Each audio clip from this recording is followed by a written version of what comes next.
Hey guys, NJ here. Today we're having a look at these new FX7 Topsky Fat Shark style goggles, and these are part of, I guess, quite a big wave of new goggles that are coming in to drive some competition towards Fat Shark.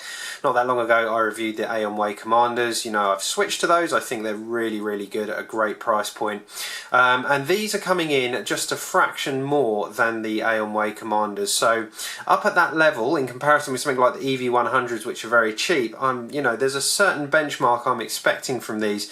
So we're going to have, this is more of an overview. We're going to look at a few of the bits and pieces that come with this. We'll have a little look inside them. We'll have a look at some of the features. And then of course, at a later date, we'll go out and fly them and actually see what they're like in real world use. So let's get started by seeing what you get. You get the goggles themselves. We'll come back to that shortly. As well as that, you get this case, which is pretty nice, decent kind of, semi-soft but nice and rigid case with a little pocket in here as well to throw some bits and pieces. You get a nondescript circular polarized antenna, which is RPSMA terminated. It's a bit of a shame it's an RPSMA because I've got loads and loads of SMA terminated antennas, so you'll have to get yourself, if you want to use other antennas, you'll have to get yourself a little RPSMA to SMA converter like that if you want to use your SMA antennas. It comes with a little boxed Fat Shark style module here with no labelling. It just says FPV 5.8G V12, so quite a skinny little single non-diversity module. It's just got the one on there, or the one receiver. So there's that guy. We get a battery. This is a pretty chunky battery actually. I'm quite impressed with that. It's a decent 7.4 volts, 2200 milliamps. It's got a indicator for the amount of capacity left in the pack, which is quite nice. Hopefully that's reasonably accurate, because sometimes those can be pretty terrible at giving you indication. And then it's terminated in that pretty typical barrel jack style that many of our goggles will use. There is no balance port, so it does appear that you will have to charge it via the barrel jack, and I'm assuming, as it's a LiPo, so it says, there will be a balancing circuit in here. It does also come with a adapter here to charge that LiPo pack, so that's quite nice. And it is just a very standard AC/DC adapter, and it looks like it's roughly a 1C charge because the output is 8.4 volts. A DC output of 2 amps. So yeah, there we go. That comes with it, and that's how you'll charge it. You get your head strap. We also get an HDMI cable, and it looks like we've got the mini and the micro size HDMIs. I think the micro size is what actually goes on the goggles. You can see at that end, and then you've got the mini HDMI at this end. Now I did think, well, that's annoying, why not have the full size HDMI? But they also include some adapters, so you can go between all the sizes you want there, both micro to mini and mini to full size HDMI. So you've got every type of adapter there you would need. That's kind of cool. They put that in the kit. You've also got, as well as that, a pretty standard analog cable here with your left, right and video with the phono style jack on it. We usually all get those with our goggles and accessories. A pack full of little Velcro ties, which we'll come back to. A piece of foam here, which is related to that. We get a cleaning cloth, and that's about it. You also get the manual, obviously. It's okay, the English is not great, the illustrations are quite nice. It tells you just what it needs to operate it. This goggle does have a DVR. You'll have to pop an SD card in to get use of that. But it does operate a DVR, and it will take pictures as well as record video.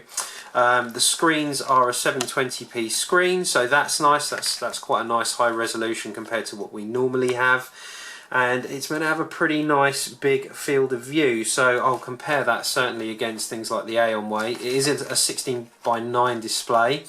But it can be put into 4:3 if you want to run it in 4:3. There's the resolution at 1280 by 720 pixels. It's got IPD adjustment of 58 to 72 millimeters. My personal IPD sits around 61 millimeters, that inner pupillar distance. So that should work absolutely fine for me. It's got an auto select either the NTSC or PAL NTSL, I'm not sure why it says that. You can fit a head tracking module, as we've seen there. It's got the standard module that will come with it, a little generic one, but hopefully we can fit a Fat Shark one or a Furious or whatever other, you know, TrueD, whatever it is you want to run. You can hopefully have that option as well. It will do 2D, 3D digital input via the HDMI, as well as the standard analog 2D and 3D. We've got an array of buttons on the top of the goggles, so we've got volume selection there. This is for the DVR functionality. This is a kind of jog and push button. You have the same on the other side, which will do your brightness, contrast, etc. We have a pretty colossal fan stuck on the top there, which we'll get onto in a bit, and then you've got some channel selection here and an auto scan feature. You'll also see with the goggles here, they've gone for this kind of silicone kind of eye cup style, as opposed to the kind of solid faceplate with the foam. So that's kind of an interesting thing. One other thing that's also interesting, they've included an infrared sensor here, and the idea is that when these are on your head and it picks up that your face is next to it, the screens are on, and when you take them off it will turn the screens off to save some battery. So that's kind of a cool thing. See, if I actually just block that infrared sensor, you can see how the goggles will turn off and on based on the proximity to your head. And kind of give you a bit of a shot of the display. You can see a nice big display in there. Definitely no complaints about the screen. It's pretty good. The screen itself, unfortunately, does suffer from a bit of, there's definitely a little bit of reflection problems here in terms of internal reflections between the lenses and the screen. I do notice a little bit of that. There's also a little bit of a border around the screen itself where the picture is cropped in. Now, personally I don't like that. Compared to the Commanders, you've just got blackness and then you've got screen, and that's so much more immersive. There's just nothing and then screen. With these ones, although the screen is lovely, the FOV is lovely, it's just it's bordered. There's a slight light border around the screen, and there's also these slight reflection problems. They're not massively distracting, and once you're flying it won't really matter, but it's certainly something I've noticed. I get a little bit nervous about the idea of, you know, if a sensor ever failed while you're in flight, that would obviously be bad news because your screens would turn off. But they're, you know, it's a nice idea. Let's hope that all works quite nicely. If we flip to the underside, you can see those IPD adjustments there. We've got the fan switch right in the middle, and it's quite a way back from where your nose is going to sit. So I actually quite like that location. That's when, you know, when you're blind and you're feeling around for buttons under here, you know, right by your nose you've got this nice big recess here. So that's actually really easy to find and get to for controlling the fan. So I like that. That's pretty cool. You can turn the internal module on and off physically. So once it's in, you can control that with the on-off switch. There's your micro HDMI in. You've got a headphone jack. Your DC power goes in here. You've got the data port here for if you're going to be running the head tracking module. That is a separate purchase. And then you've got that AV in on the end here as well. Now this whole faceplate, if I just make a little more room here, let's move some of this stuff out of the way. This whole faceplate does actually come off, and it's quite a tight fit. But if you manage to get those to unclip, it should come away. There we go. So this is actually quite an important piece, this kind of shiny plastic shield on the front here, because they've chosen to make this kind of snazzy devil red colour.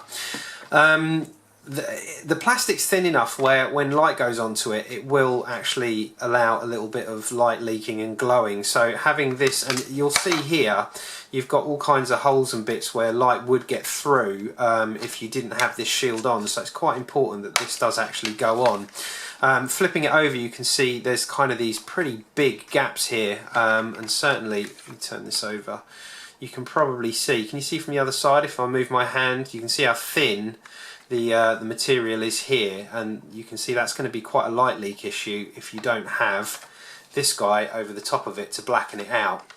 Those cavities are actually part of how the airflow from the fan is going to get in here and defog the goggles should you have a fog problem.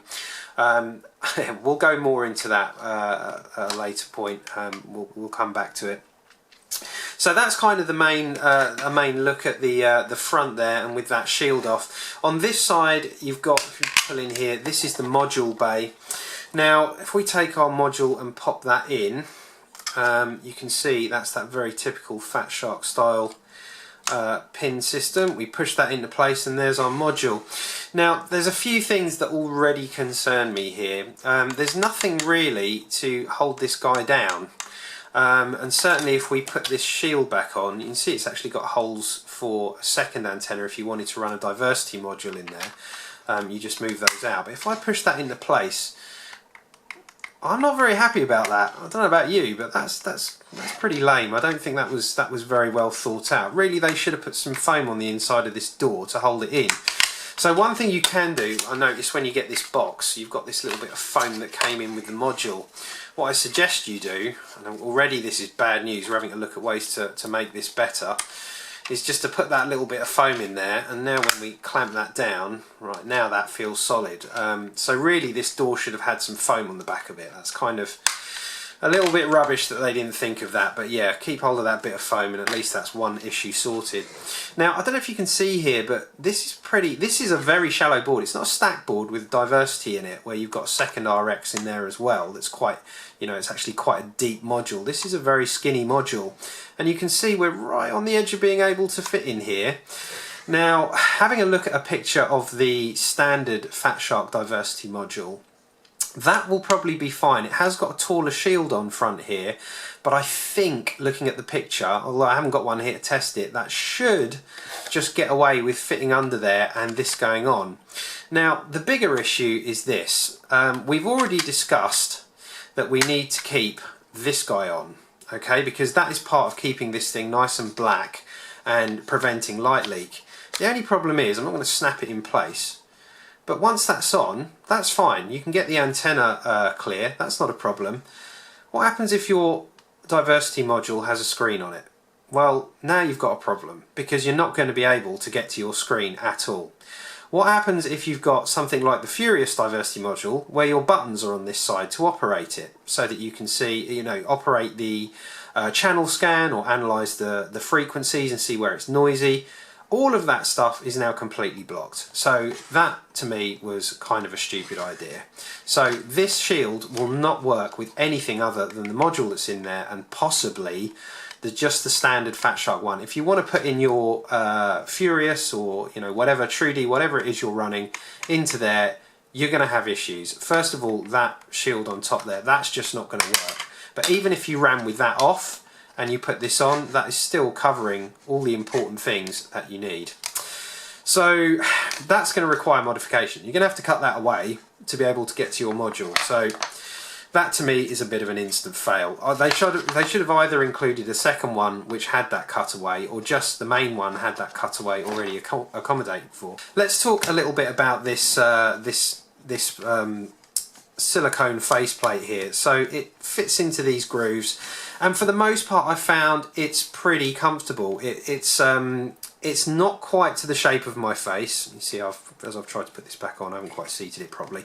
It doesn't quite fit my face perfectly. It is nice that it's got quite a nice deep curve, so that's good, because remember the one problem I had with the Commanders was that this was too shallow, and you know, my face shape was more curved than that. So this does a better job of doing that. That's kind of nice. However, there was still a light leak problem when I put these on my face. So what they've done is they've also supplied a piece of foam, which I've now misplaced. Where did I put that? Here it is. So they've supplied a piece of foam so that you can hopefully increase a little bit more of that contact with your face. And indeed, this is what I needed to do. Now, because this is silicone, there's no adhesive that's really going to stick to that very well, so they weren't able to supply this with any kind of sticky material so you could stick that over. Instead, what they did was cut slots out in the material here and also in the foam, and then provide you with a bunch of these things, which are tiny little Velcro ties. And what they're expecting you to do here is actually to thread through like so.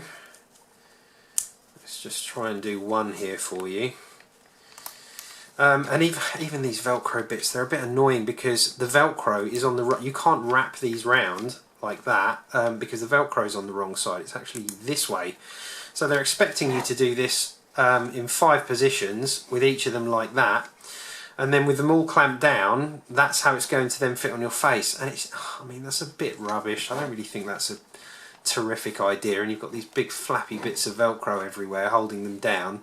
I mean, it's a solution, and once it's all pressed against your face, I guess it's fine. But it's not an ideal solution, really. Personally, I just would have preferred the standard snap-on sort of ski mask style with various pieces of foam, as opposed to this kind of, you know, it's a bit of a hack job to get it to work. Now, the other thing that was an issue for me when I put these on my face was that to get these lined up with my eyes, obviously the bridge of my nose starts here, as it does with most of you, I'm sure. This part down here was actually so it doesn't move away kind of aggressively enough, and there's enough pinch from this that once I'd got these lined up with my eyes nicely, this was actually pinching my nostrils and kind of closing them, so I couldn't breathe through my nose anymore with these. I'd actually have to cut these away here. Ergonomically, how many people they worked across to come up with the design here, but they must all have incredibly skinny noses. There was a way to position these goggles where they felt comfortable and the kind of bridge of the nose passed here and then my nostrils were lower down, it didn't cause a problem. But of course, at this point, I could only see sort of half of the screen because these were then too high. So I really think there's some very peculiar ergonomic decisions here. In terms of how this all seems to line up. This is a subjective thing, mind, guys. You know, I mean, this is me and my face. You and your face, these might be the most comfortable things ever, but, you know, people like Fat Shark have just got this right for everyone, pretty much.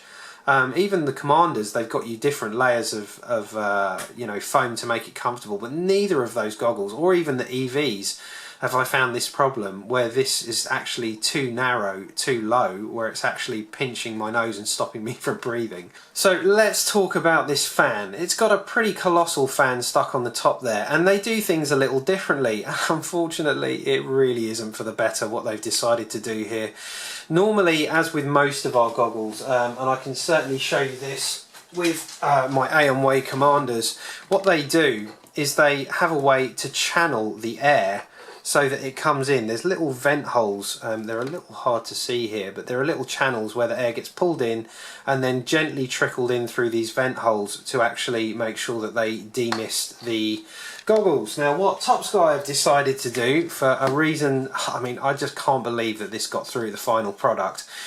Because they've got this infrared sensor here, they can't actually run any channels from this fan down to here, or they have decided not to do it on the front because that's in the way. Instead, what they've decided to do is take the airflow from this fan straight into the goggle housing, and then these enormous cavities here is where this air will then circulate inside the goggle and then come through here and demist. Now, there's one just huge oversight here, is that there are parts of these goggles inside, the internals of these goggles, that are getting very hot. For instance, your Fat Shark module, the main board and the main chip for these displays, the back of the displays themselves get hot.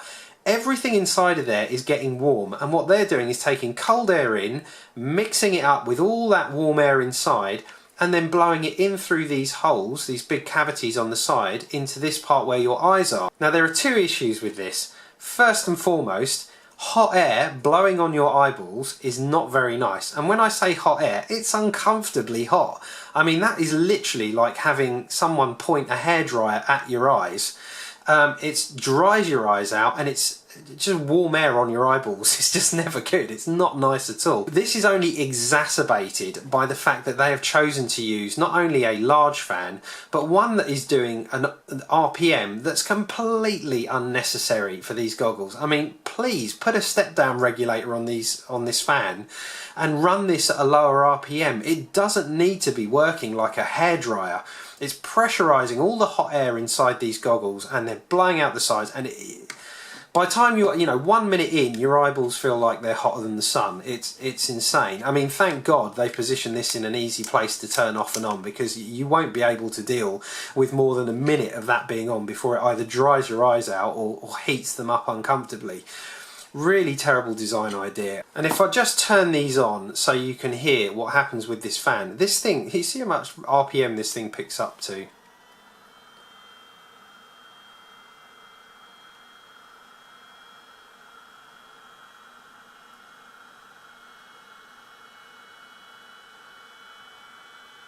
Still climbing, and I can actually feel hot air. Still climbing. Yeah, and there's actually warm air just coming through this cavity. Still climbing.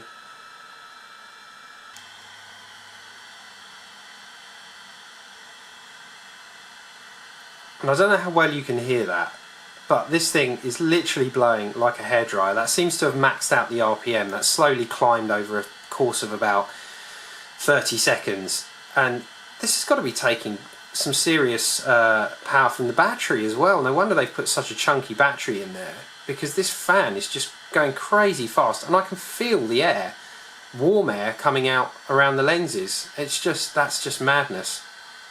So on to the internals of this, and for me there's just kind of more disappointment here, again for the cost of these goggles. The ribbon cables, I see lots of hard creases in here where this has probably been assembled and taken apart and then put back together to try and get it all to fit nicely, and you shouldn't be seeing hard creases in ribbon cables like this. It's just a pretty typical sign that this hasn't been assembled with any real care. I mean, ribbon cables, it's okay to put some soft curves in, but you shouldn't be seeing these hard creases in them like that. It's a really good way to shorten the life of a ribbon cable. They've applied some glue here to hold down this one and stop it flapping around a little bit. Perhaps this is a little too long, and there's just sort of bits of glue splattered everywhere. I don't like to see that. Again, it just shows it hasn't been carefully done. The soldering, it's dull. It's not particularly shiny, good quality soldering. Some of the, like the main power switch here, the cable's kind of cut back a little too far, and the soldering's dull. I don't think it's wonderful. It's okay, but it's not what I'd expect for a goggle up in this price range. I mean, if we look here on this power inboard, look at this. I mean, there's just this giant splat of solder here.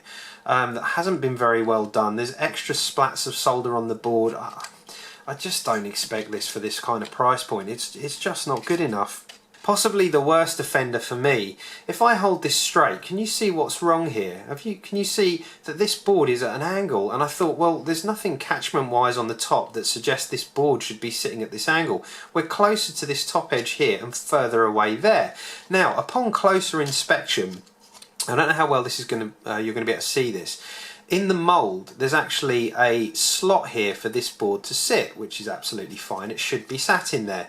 Now, over on this side, and this is probably where it's a little trickier to see, can you see it's actually completely, this board has completely missed the catchment slot on this side. So they've actually just jammed this board in, it's missed the catchment slot and it's on the wrong side.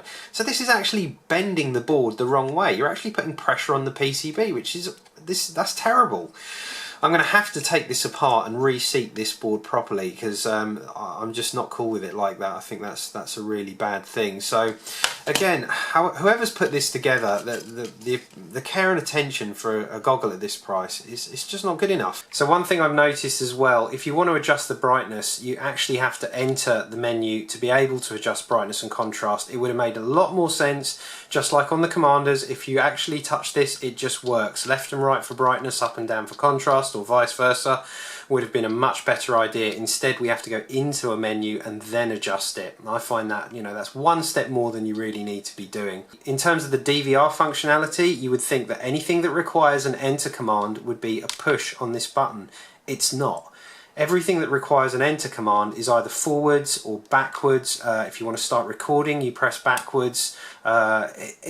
It's just super unintuitive. You'll have to learn the commands to be able to use this. There's nothing there that you think, well, I'll adjust brightness here with left and right. No, you've got to go into the menu. I'll start recording by holding that down to enable record and press again to start record. No, it involves actually knowing which direction to hold the jog stick. Another thing that I found, again, I'm not very impressed with, is the auto scan feature. Now, this is fine. You hold down either the up or down channel button to start the auto scan. But what this thing seems to do is it marches off for an auto scan. It went straight past 5740 Fat Shark 1, which is what my quad was emitting. We weren't too close. It was a decent distance of about 5 meters, and it went off and found something else. Once I'd noticed it had passed 5740, I then single pressed to try and stop it, or long press to try and stop the auto search and head back. And while single presses would take me back in steps towards 5740, it would then immediately continue scanning and ignore the fact that I was trying to stop it. In fact, nothing I seemed to do would actually stop that auto scan until it had found what it had decided was the correct channel, which it wasn't. It found the wrong channel, and only once that scan had finished was I able to then manually move back to the correct channel. So the auto scan feature is not only on this unit not very good, it also can't be interrupted. You can try and interrupt it, but it will just carry on marching the minute you stop pressing the button. So as you're probably gathering from this, I'm pretty deeply unimpressed with what's come to the table here for something that is, although fractionally, still more expensive than the already excellent Aeonway Commanders. They're only fractionally larger than the Aeonways, and as I said, I had to A and B between the two to really pick that up.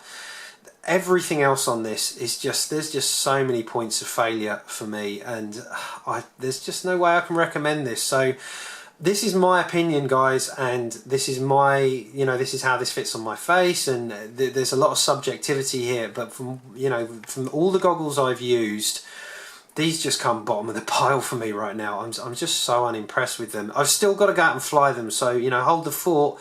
This is just my initial impressions, and you'll have to wait and see what other reviewers think of them. But so far, there's just so much that I'm so deeply disappointed with that I think needs fixing, and fixing pretty quickly if you're going to charge this kind of money for a set of goggles.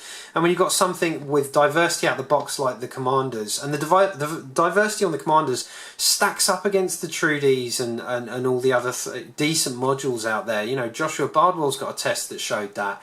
I found the diversity on them to be absolutely brilliant. This doesn't come with diversity. It has the module, but the module just won't accommodate anything.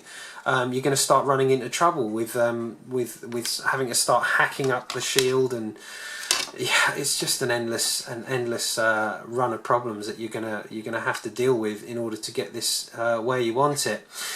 So look, there's my look on it for now. We'll come back to it. As I said, I've got to fly it. I've got to go out there and see what they're like. I might change my mind about them a little more once I've flown them, if it's a great FPV experience. But for the money, I just can't, even if they fly great, I can't put them on the same level as the Commanders. Just no way. There's just too many things that need fixing for me. More goggles on the way. Let's see what they bring to the table. But right now for me, this is a big no.